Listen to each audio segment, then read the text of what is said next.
Ok, então nossa conversa hoje vai girar em torno do segundo livro, que é Futuros Homens.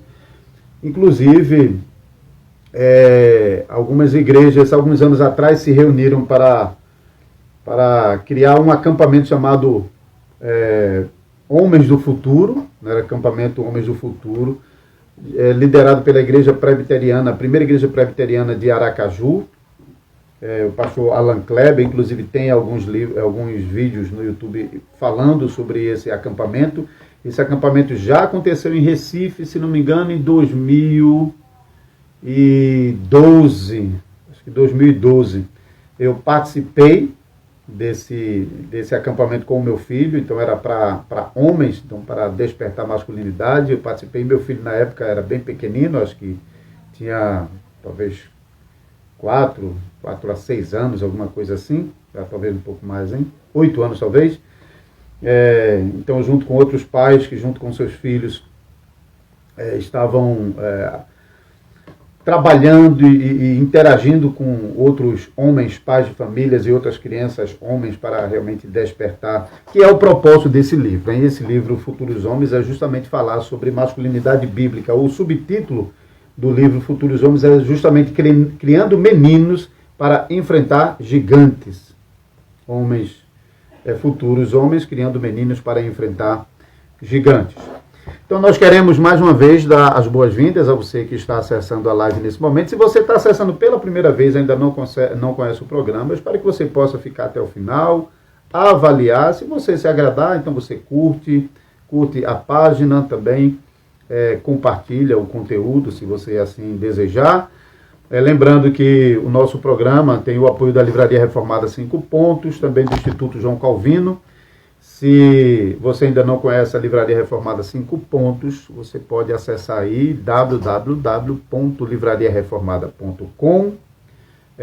Você também pode enviar um WhatsApp para a livraria. Eu vou, inclusive, colocar aqui agora, nesse momento, o link da coleção Série Família de Douglas Wilson. Eu vou colocar aqui já nos comentários aí, porque já fica registrado. A partir daí você já pode se encaminhar para o site da livraria e conhecer um pouquinho mais também sobre a livraria.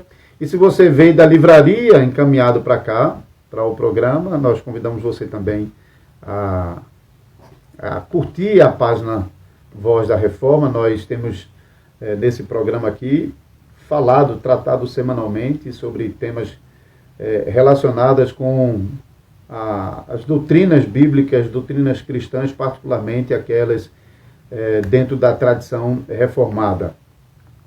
Então, assim também nós estamos tratando essa série Família, que em boa medida a abordagem de Douglas Wilson é dentro de uma perspectiva também reformada. Também eu quero aproveitar, eu estou vendo a irmã Dorinha entrar aqui, a irmã Dorinha também de Maceió. Quero aproveitar aqui e mandar um abraço especial para a irmã Dorinha e para a irmã Edna. Para a irmã Edna eu vou mandar mais do que um abraço, que eu prometi a ela que eu ia mandar um beijo para ela. Minha mãezinha Edna, da Igreja Reformada lá de Maceió, na qual durante alguns anos eu pude servir também como um pastor ali. Então é uma bênção ter participado da vida dessa congregação e de irmãos e irmãs em particular, com os quais a gente tinha mais aproximação. Entre elas, a irmã Dorinha já está aqui. Não estou falando só porque está acessando aqui não, viu, Dorinha? Porque você sabe que você é mesmo, do coração. Mas também a irmã Edna, que não costuma comentar aqui, ela fica assistindo escondidinha, às vezes nem aparece porque ela não clica no vídeo, só fica olhando por fora. Irmã Edna é uma benção, né, irmã Edna? A senhora é uma benção. Então, olha, um beijão no seu coração, tá? Eu amo demais a senhora. E é um prazerzão ter a sua companhia aqui nesse momento. Muito bem, quem ainda não compartilhou, aproveita e compartilha nesse momento.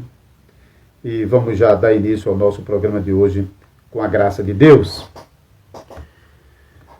Muito bem. Então, falando rapidamente, uma apresentação rapidamente sobre o livro, são 18 capítulos. É um livro de 210 páginas, então não é um livro tão grosso assim. apesar dos 18 capítulos, mas porque Douglas Wilson geralmente aborda de maneira bem direta, bem prática, bem objetiva, então ele não fica enrolando muito sobre aquilo que vai dizer. Isso faz com que os capítulos fiquem relativamente curtos. Apesar disso, os capítulos são riquíssimos em assuntos. São 18 capítulos e no final ele ainda traz 2 apêndices, um falando sobre liberdade e maconha, que é um tema realmente, a gente pode achar um tema forte, mas é bem presente, a gente tem que lidar com isso, não tem como fugir desse assunto.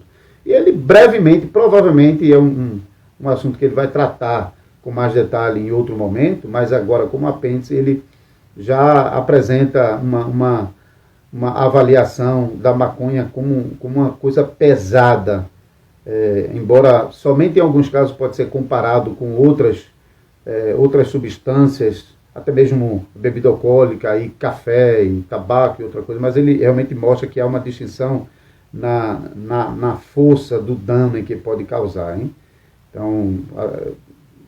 Então, avaliando, ele vai contrabalanceando e colocando certos princípios ali. Mas nesses 18 capítulos, a gente não tem condição de tratar os 18 capítulos aqui, nessa conversa, obviamente, seria muita coisa. Então, o que eu vou fazer basicamente, enquanto eu toco em alguns pontos, eu vou fazer referência aos capítulos do livro que eventualmente tratam sobre aquele aspecto em particular, mas eu vou trabalhar mais especificamente o capítulo 1, e a partir do capítulo 1, então, você tem uma ideia geral do livro.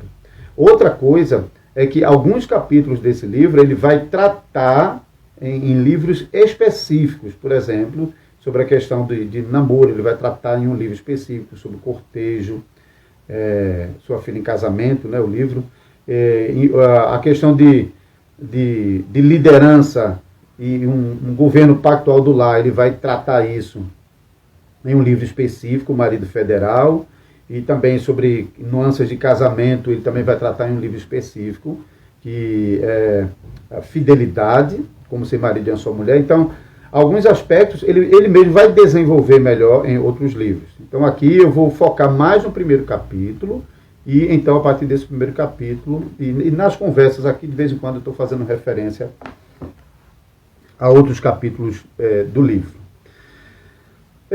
Como introdução, começar com uma afirmação.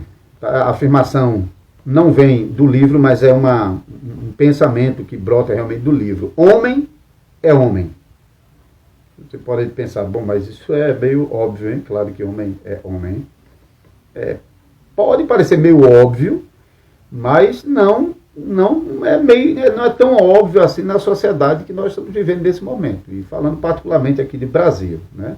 A gente vive num momento histórico onde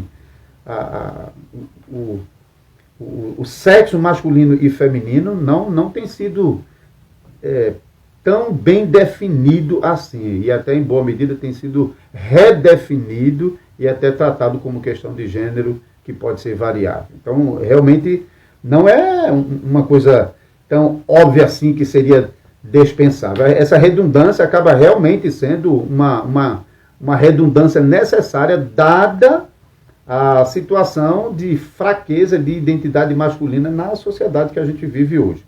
O Douglas Wilson vai tratar mais especificamente no segundo capítulo sobre efeminização e masculinidade bíblica. Então, naquele momento lá, ele vai mostrar sobre o perigo de uma sociedade que está perdendo o seu aspecto de masculinidade e liderança, e a gente vai trabalhar um pouco isso aqui, e a sociedade perdendo essa identidade, está se misturando, de modo que realmente a gente está vendo uma bagunça nos sexos, e homem se comportando como mulher, e mulher se comportando como homem. Está realmente uma nojeira.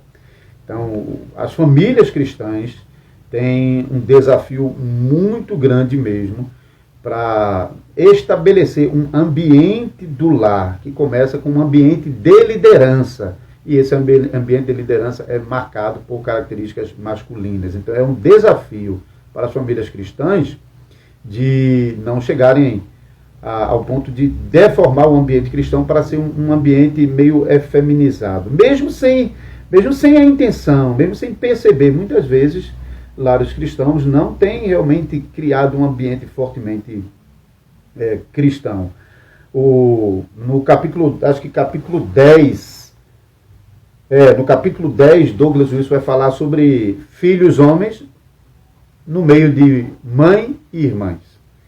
Então, muitas vezes ele vai tratar isso e mostrar que, às vezes, a mulher, na tentação de proteger, por exemplo, de conflitos, essas coisas, especialmente a mãe, enquanto o marido está fora, às vezes coloca tanta restrição que o menino não desenvolve as suas capacidades como homem e fica muito restrito, ao invés de as mães manterem os limites onde o menino pode percorrer, sem que tolha ele dessa necessidade de ser homem, de ser forte, de ser aguerrido. Então, às vezes, a mãe, sem querer, acaba impondo um ambiente feminino dentro do lar, pela presença das mulheres e por desconsiderar a presença do homem e a liderança do homem dentro do lar, né? Outra coisa é que, ao tratar masculinidade, isso não, de jeito nenhum, por favor, não caia no conto do vigário de achar que isso é desprezo à feminilidade, tá? Isso não tem nada a ver com desprezo à feminilidade. A mulher não só é uma bênção para o homem, mas a mulher é necessário para o homem. O homem não pode cumprir o seu mandato de criação sem a mulher. O homem sem a mulher e a mulher sem o homem, elas só podem cumprir parcialmente esse mandato. Ainda podem ser uma bênção para o reino, o próprio apóstolo Paulo vai falar em 1 Coríntios 7, que, dada a circunstância de pecado, era melhor até que não casasse e servisse a sua solteirice ao Senhor. Mas em razão do pecado e dos desejos, do poder dos desejos, casem-se, né? Mas, então, o homem só pode cumprir mais plenamente o seu mandato com a presença, com a participação da mulher. Isso não fala só sobre geração de filhos, não. Fala sobre companheirismo, sobre cooperação mesmo, tá bom? Complementação, complementariedade. Hoje a gente tem ouvido muito sobre igualdade, enquanto que na Escritura nós aprendemos, não somente por uma questão histórica, que muitas vezes tem sido colocado como algo meramente histórico, mas que hoje o papel de homem e mulher deve ser mais igualitário. Isso, de fato, é uma cultura sem a Escritura, uma cultura contextualizada com uma nova hermenêutica que despreza os princípios de criação. Mas se a gente considerar que os apóstolos e profetas do Novo Testamento, quando estavam aplicando a palavra de Deus em sua época, eles estavam cada vez de novo recorrendo aos princípios de criação para estabelecer aquilo que estava ensinando no Novo Testamento. Então, por que seria diferente em nossa era? Por que hoje, então, a gente iria fazer diferente do Novo Testamento e não usar os princípios de criação para estabelecer, para fundamentar a sociedade de nossos dias? Então, isso é realmente o cuidado que nós devemos ter. Então, não tem nada a ver com desprezo à mulher, com querer subjugar a mulher, desprezar a mulher, de jeito nenhum. Mas é uma questão de foco e de ordem, tá bom? A gente vai tratar sobre masculinidade bíblica do ponto de vista do foco sobre o papel de liderança do homem e também sobre a ordem de criação na qual o homem foi criado primeiro e a mulher, então, é criada para completar o homem nessa tarefa de dominar o mundo. Então, como eu já havia indicado, o capítulo 1, que é o capítulo que eu vou tratar agora mais especificamente, mas no sentido de talvez aguçar ou despertar o interesse das pessoas que estão acompanhando, não somente em adquirir o livro, mas realmente de aplicar esse assunto na sua família. Já tenha eles filhos ou não, isso também é um tema que Douglas Wilson vai tratar, a questão dos filhos. Então, tenha ele filhos ou não, venha ele ter filhos ou não, mas, por exemplo, no ambiente pactual, no ambiente da aliança, ele também fala um pouco sobre isso no livro. Então, os filhos da aliança são os filhos de todos os pais. E os pais na igreja, os homens, os casais na igreja, são pais de todas as crianças na aliança. De modo que nós não vamos deixar perecer uma criança porque não é nosso filho, sem alertá-lo, sem adverti-lo, sem corrigi-lo. não passando por cima da autoridade dos pais, mas em auxílio aos pais dentro da aliança. Então, o primeiro capítulo do livro trata sobre o perfil da masculinidade. Tá bom? E aqui, nesse primeiro capítulo, eu acho que de uma maneira brilhante, Douglas Wilson apresenta 5 marcas, 5 características desse perfil de masculinidade. Então, ele parte de um princípio de que o homem é fisicamente mais forte do que a mulher. Isso é inegável, hein, gente? Obviamente, tem mulheres com corpo mais avantajado e homem com corpo mais franzinho. Tem, isso existe. Mas, fisiologicamente, o organismo do homem foi preparado de um modo diferente da mulher para resistir mais às forças externas.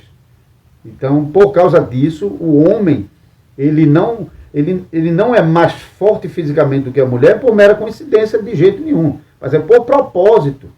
Então, quando a gente vai para a criação, os primeiros capítulos de Gênesis, especificamente, a gente vai ver realmente princípios que demonstram claramente isso. O homem foi feito com um porte físico mais avantajado do que o da mulher, não apenas externamente, mas até mesmo internamente, porque caberá ao homem algumas tarefas que não cabem ordinariamente à mulher. A gente sabe que de vez em quando existem lares onde, ou por viuvez, ou por separação, ou até mesmo por causa de erros do passado que gerou filhos sem que fosse um casal ou um lar. Então, por causa do pecado, essas coisas acontecem. E então, situações adversas também surgem. E esses princípios também precisam ser aplicados, mas muitas vezes tem mulheres que têm que fazer em casa o papel de homem. Mas isso é uma situação bem particular, bem específica, né? Mas partindo do ponto de vista ordinário, o homem não é fisicamente mais forte do que a mulher, por coincidência, mas por propósito. O primeiro propósito é que o homem foi feito para ser senhor. Talvez você conheça, se você sendo cristão, você conhece palavras bíblicas como Baal, talvez você se lembre logo da divindade dos cananeus, Baal, né? Mas Baal é uma palavra que é usada constantemente no Antigo Testamento para se referir ao senhorio do homem, à sua liderança. Tá? Então, Baal não é somente o nome da divindade, não. O Baal dos cananeus era uma divindade, isso deve ser rejeitado, mas o termo Baal era empregado no meio dos israelitas para se referir, por exemplo, a mulher chamando o homem de meu Baal, meu senhor, não é meu Deus, não, tá? É meu senhor. Então, palavras como Baal, Adonai, por exemplo, eu estou nesse momento numa série de pregações em Gênesis sobre o patriarca Abraão e Sara recorrentemente se referindo ao seu esposo como o seu Baal, o seu Adonai, o seu Senhor. E também a palavra Gebor, que é a palavra para valente, para forte, para guerreiro. Então, de vez em quando, essa palavra é usada para destacar os homens mais fortes entre outros homens, mais valentes, mais corajosos, mais corpudos. Então, são palavras que são aplicadas não às mulheres, mas aos homens, por causa desse papel do homem de ser o dominador, de ser o governante. Então, não se espante com essa palavra não, porque, infelizmente, a gente sabe que o pecado fez com que o homem usasse sua posição e de forma corrupta exercesse domínio opressivo sobre outras pessoas, o povo sobre outro povo, não é? O homem sobre a criação. Isso de fato acontece. Mas o fato que o pecado levou o homem a usar mal a sua liderança, seja contra a mulher, seja contra outro homem, nação contra nação, o homem sobre a criação, isso não tira do homem esse papel que ele recebeu de Deus. O homem recebeu de Deus o papel de ser o líder, o dominador, o senhor, o valente, aquele que realmente deve dominar, manter o controle. E eu quero usar isso especificamente sobre o aspecto de criação, falando de maneira geral, porque a gente lê sobre isso em Gênesis 1, 26 a 28, não é? Também disse Deus, façamos o homem à nossa imagem, conforme a nossa semelhança, tenha ele domínio sobre os peixes do mar, sobre as aves dos céus, sobre os animais domésticos, sobre toda a terra, sobre todos os répteis que rastejam pela terra. Criou Deus, pois, o homem à sua imagem, a imagem de Deus o criou, homem e mulher os criou. E Deus os abençoou e lhe disse, sede fecundos, multiplicai-vos, enchei a terra e sujeitai-a. dominai sobre os peixes do mar, sobre as aves dos céus, sobre todos os répteis, sobre as aves dos céus e sobre todo animal que rasteja sobre a terra. Então, manter a criação sob domínio é um princípio necessário e fundamental para um outro propósito que a gente vai ver, que é conduzir todas as coisas para Deus. Você não vai poder conduzir para Deus aquilo que você não domina, que você não controla. O problema é que o pecado afetou isso, e esse domínio nem é de modo apropriado e nem está cumprindo o papel de direcionar todas as coisas para Deus. Mas a gente deve ter muito cuidado com a proposta que às vezes é feita de que, pelo fato de que o pecado não permite que o homem faça isso direito, então a gente deixa de fazer. Então, isso não é ensino bíblico, não.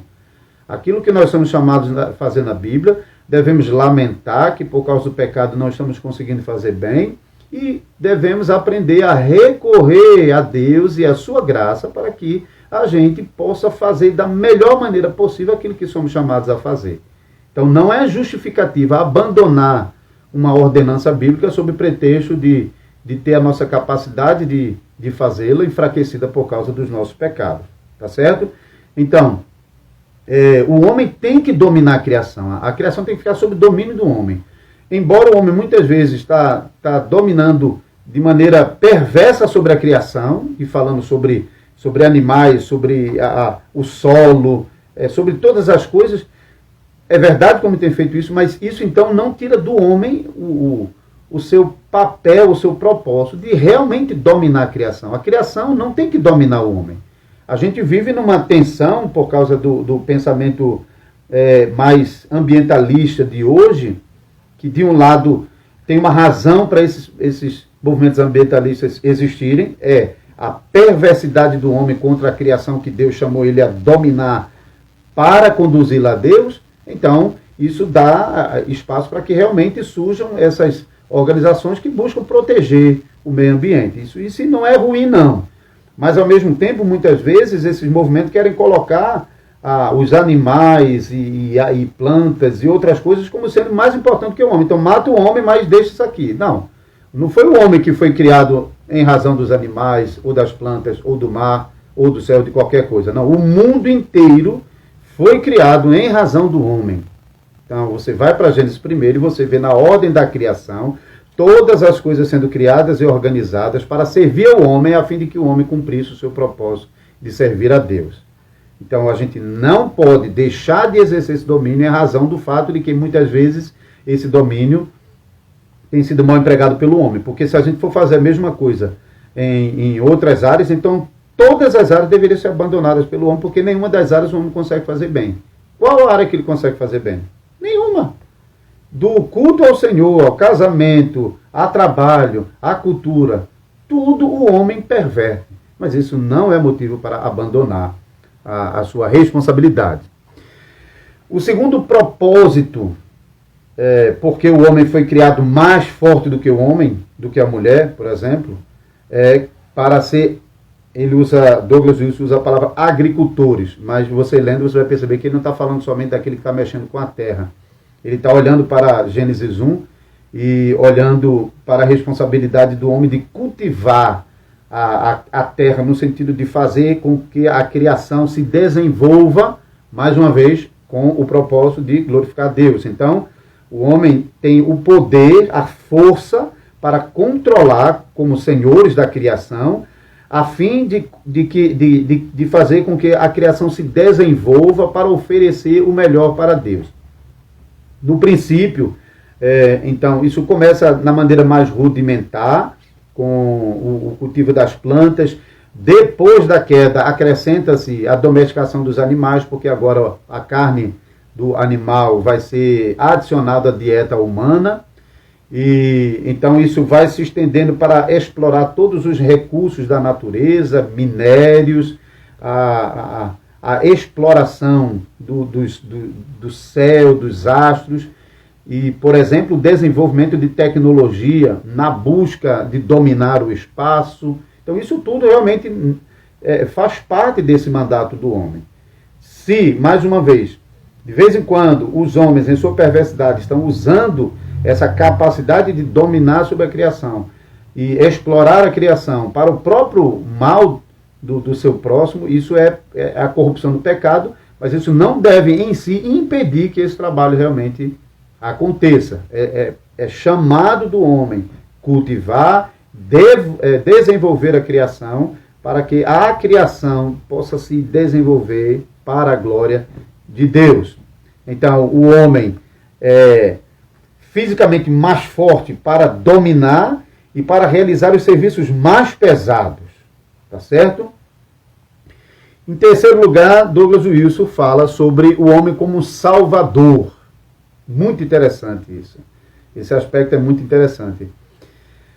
O homem, ele é chamado a defender e proteger os vulneráveis.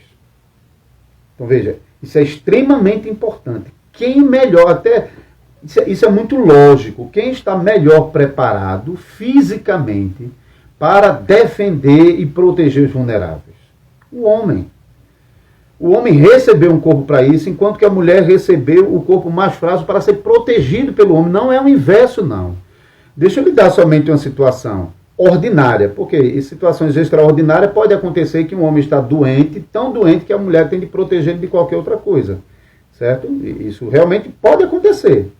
Mas, ordinariamente falando, a mulher recebeu um organismo para gerar filhos. Imagine uma mulher gestante, nos últimos momentos, nas últimas semanas, como ela fica debilitada, sem força. Essa mulher é quase como uma criança que fica vulnerável. Ela não tem condição, por si só, de se defender do ataque de pessoas violentas. Não tem. Então, Deus deu à mulher essa capacidade de gerar o filho e deu ao homem a força física para proteger a sua mulher de qualquer agressor, de qualquer violência, de qualquer mal. Então, cabe ao homem. O homem é chamado a essa defesa de todos os vulneráveis, começando por sua própria casa, com sua esposa, com seus filhos, mas estendendo também isso nas demais áreas da sociedade, porque nós não devemos ser exclusivistas e egoístas para achar que a gente vai exercer isso só na nossa casa. Nós estamos contribuindo para o progresso da criação, dirigindo a criação para Deus. Então, a defesa dos vulneráveis, o combate ao mal é papel primordial e primeiro, embora isso não signifique que a mulher esteja impedida de usar os seus dons e suas capacidades para contribuir, tanto junto com o homem, como talvez até exercendo algumas funções que também têm a função de defender e de proteger. Por exemplo, hoje tem mulheres que estão pegando em armas, igualmente com o homem, para ser policial, até nas Forças Armadas. Mas não quero dizer que isso seja em si uma coisa errada e que não deva acontecer, mas isso é prioritariamente uma tarefa do homem. Então, não é tarefa prioritária da mulher, não. As tarefas prioritárias da mulher são outras, que a gente não vai tratar aqui porque não é o nosso estudo, vai chegar um momento para isso. Então, vai ter um livro que vai falar sobre o papel da mulher na cooperação, na complementação com o homem. Naquele momento, a gente pode falar mais francamente sobre isso. Eu convido você a permanecer nesses estudos que nós estamos administrando aqui. Eu espero que seja útil para você, tá certo? Então, o homem foi chamado para ser o salvador, para defender, para proteger os vulneráveis, para combater o mal. Então, isso fisicamente, então, uma ligação direta realmente com a capacidade física, mas Douglas Wilson acrescenta uma característica do homem, que é ser sábio. Isso foi interessante, porque talvez você desenhos, piadas, com aquele contraste de um homem forte com um cérebro bem pequenininho, né? Então, assim, o cara é muito valente, mas é um cara burro, não é isso? Às vezes não se apresenta esse tipo de contraste como se fosse incompatível a força física com a capacidade, com a sabedoria.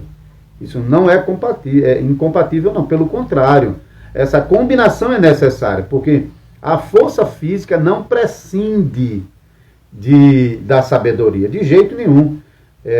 Provérbios, que inclusive é um dos 2 anexos, né? Eu mencionei o anexo sobre liberdade e maconha, mas o outro anexo é o uso de provérbios para os homens. Como homens podem ler provérbios e compreender os princípios da liderança masculina a partir de provérbios. E um dos provérbios fala sobre, muitas vezes, o homem sábio ganha uma cidade sem movimentar uma arma. Porque a sua experiência para conversar, para convencer, muitas vezes é mais forte do que o poder da arma. Então isso realmente pode acontecer.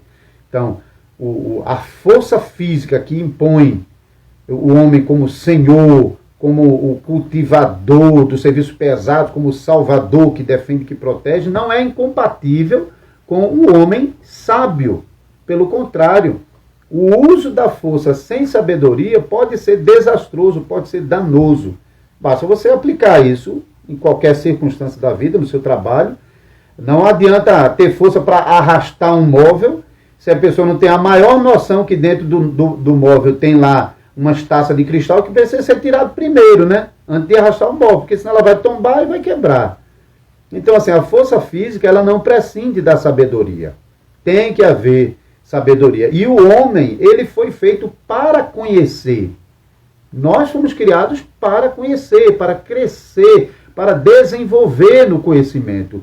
O homem aplica o conhecimento que tem na exploração da criação, no cultivo, no desenvolvimento da criação, mas à medida também que ele está aplicando o conhecimento que já tem no desenvolvimento da criação, ele vai descobrindo e aprendendo mais coisas. Não é assim também?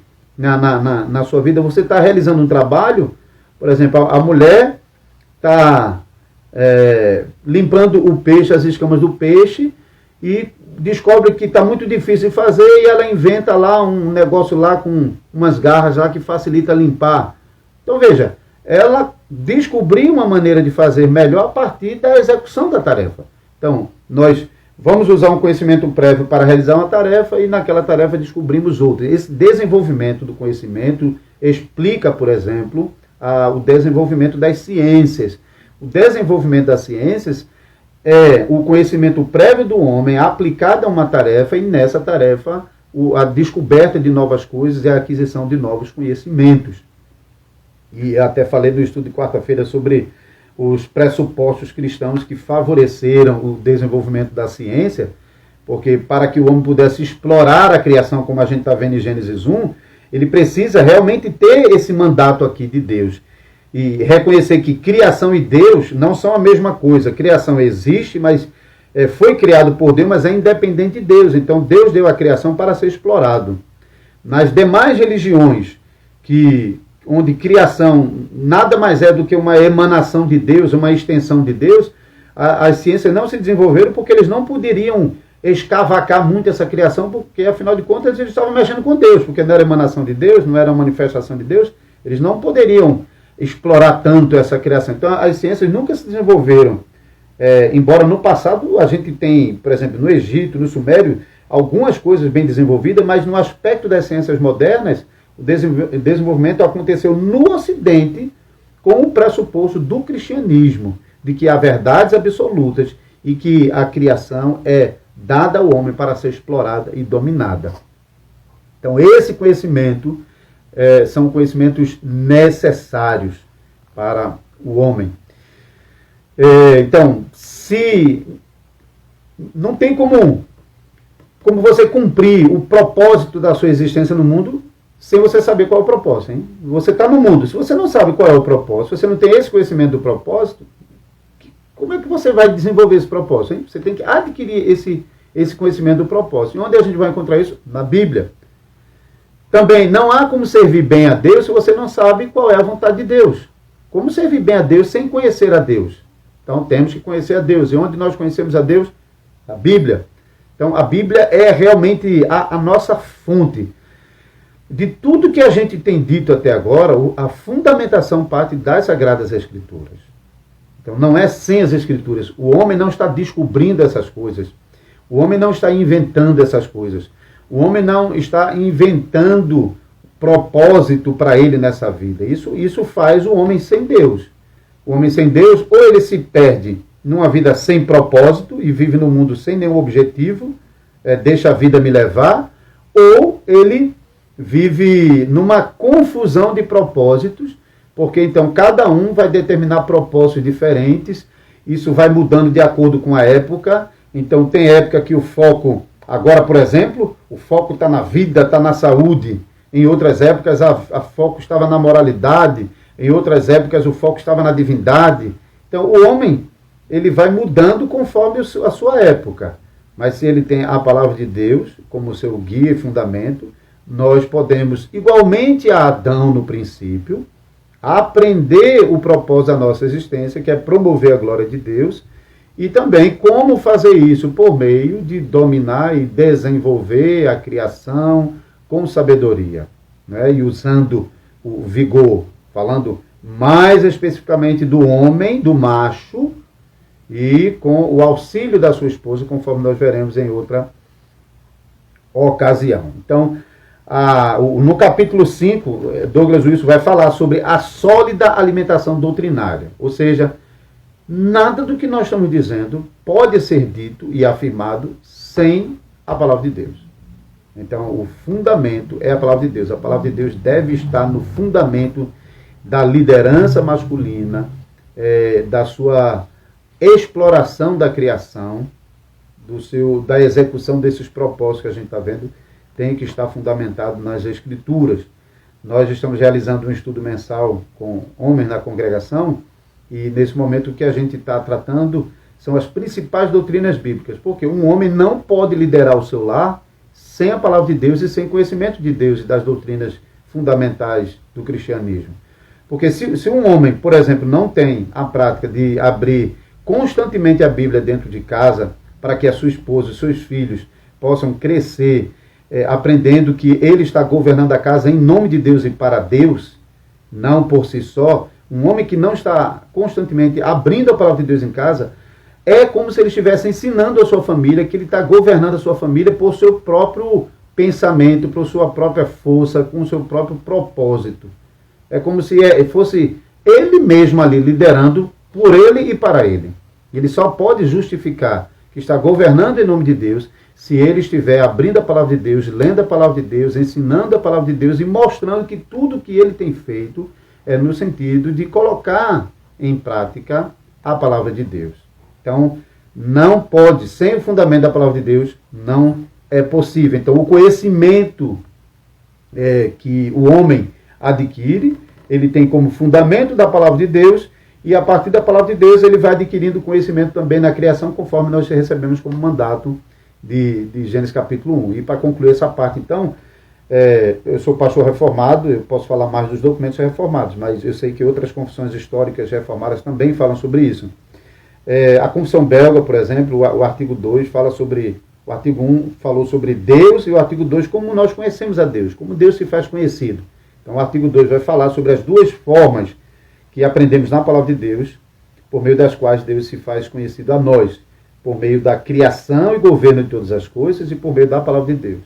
Então Romanos 1, a partir do versículo 18, vai mostrar que na criação Deus manifesta a sua divindade, o seu poder, sua existência, mas é somente pela palavra de Deus, escrita a Bíblia, que revelada a nós e pela providência de Deus preservada a nós escrita, é que nós vamos conhecer sobre o nosso estado de miséria e sobre a salvação e a vida de um salvo diante de Deus, a nova vida diante de Deus.